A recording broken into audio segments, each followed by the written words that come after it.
తిరుమల తిరుపతి దేవస్థానం కోసం ఆ వెంకటేశ్వర స్వామిని దర్శించుకోవడానికి కొన్ని వేల కోట్ల మంది దర్శనానికి వస్తుంటారు.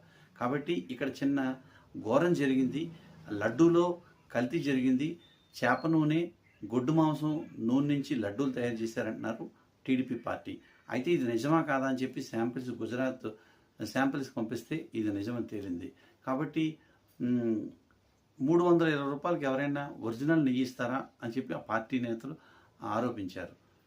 కాబట్టి ఇప్పుడు అసలు నెయ్యి వాడకుండా ఇలాంటి పనులు చేశారని చెప్పి అసలు నిజమేంటో తేలాల్సి ఉందంటున్నారు ఆ పార్టీ. తిరుమల తిరుపతి దేవస్థానం కోసం ఆ వెంకటేశ్వర స్వామిని దర్శించుకోవడానికి కొన్ని వేల కోట్ల మంది దర్శనానికి వస్తుంటారు. కాబట్టి ఇక్కడ చిన్న ఘోరం జరిగింది. లడ్డూలో కల్తీ జరిగింది. చేప నూనె, గొడ్డు మాంసం నూనె నుంచి లడ్డూలు తయారు చేశారంటున్నారు టీడీపీ పార్టీ. అయితే ఇది నిజమా కాదా అని చెప్పి